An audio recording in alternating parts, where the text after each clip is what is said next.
Assalamualaikum warahmatullahi wabarakatuh. Perkenalkan, nama saya Harum Juniarini dari kelas 12 IPS 3. Saya akan menjelaskan materi bab 1, yaitu tentang perubahan sosial dalam kehidupan masyarakat. Baik, yang pertama, memahami perubahan sosial. Makna dari perubahan sosial itu cukup luas ya, di berbagai segi kehidupan manusia seperti ekonomi, sosial, dan politik. Terdapat pendapat tentang makna dari perubahan sosial. Yang pertama yaitu dari Sello Sumarjan, perubahan sosial merupakan segala perubahan pada lembaga-lembaga kemasyarakatan di dalam suatu masyarakat yang mempengaruhi sistem sosialnya, termasuk di dalamnya nilai-nilai, sikap, dan pola perilaku di antara kelompok-kelompok dalam masyarakat.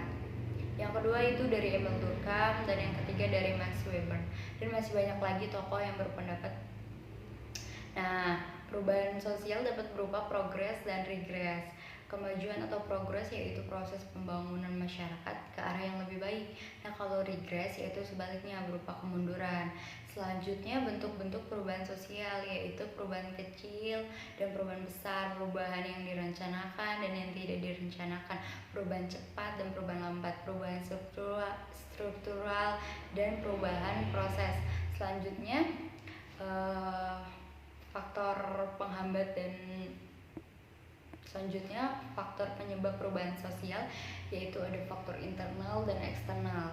Dan faktor internal yaitu berupa 1. Bertambahnya atau berkurangnya penduduk, 2. Penemuan baru, 3. Pertentangan atau konflik, 4. Terjadi pemberontakan atau revolusi di dalam tubuh masyarakat itu sendiri. Sedangkan eksternal seperti lingkungan alam fisik yang ada di sekitar manusia, dan yang kedua itu peperangan, ketiga masuknya kebudayaan lain dan dari masyarakat lain. Terus ada faktor pendorong dan penghambat perubahan sosial. Faktor pendorong yang pertama adanya kontak dengan budaya lain, 2. Sistem pendidikan formal yang maju, 3. Sikap menghargai hasil karya orang lain, yang keempat heterogen penduduk, yang kelima orientasi ke masa depan. Dan faktor penghambatnya 1. Kurangnya hubungan dengan masyarakat, 2. Perkembangan ilmu pengetahuan yang terlambat, 3. Sikap masyarakat tradisional yang konservatif, 4. Hambatan ideologis. Dan beberapa teori perubahan sosial saya akan menjelaskan ya. Yang pertama itu dari teori siklus. Menurut teori siklus, perubahan sebagai sesuatu yang berulang-ulang. Segala sesuatu yang terjadi sekarang pada dasarnya memiliki kesamaan atau kemiripan dengan terjadi sebelumnya. Contohnya celana cut bray yang hits tahun 1970-an, dan pada tahun 2019 sampai 2021 anak muda sekarang banyak yang memakainya karena membuat penampilan terlihat keren, kemudian di foto dan banyak yang posting di media sosialnya. Oke, slide selanjutnya teori linear dan teori gerakan sosial. Penganut teori linear ini dipercaya bahwa perubahan dapat diarahkan ke titik tujuan tertentu seperti tradisional ke masyarakat modern, terus yang seperti tradisional masyarakat modern yang kompleks. Teori ini dikenal dengan teori perkembangan. Perkembangan dibagi menjadi 2, yaitu teori evolusi dan teori revolusi.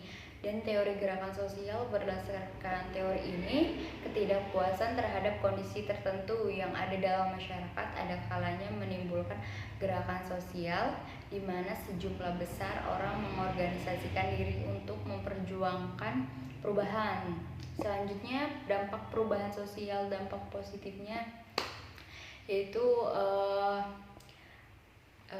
reorganisasi dan modernisasi. Dan yang terakhir dampak negatif perubahan sosial, yang pertama pergolakan atau pemberontakan, terus yang kedua cultural shock atau geger budaya, yang ketiga yaitu cultural lag atau kesenjangan budaya, yang keempat kriminalitas, yang kelima pencemaran lingkungan, yang keenam itu pudarnya solidaritas sosial, yang ketujuh itu anomi.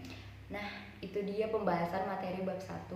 Semoga bisa dapat dipahami. Kurang lebihnya saya minta maaf. Cukup sekian. Wassalamualaikum warahmatullahi wabarakatuh.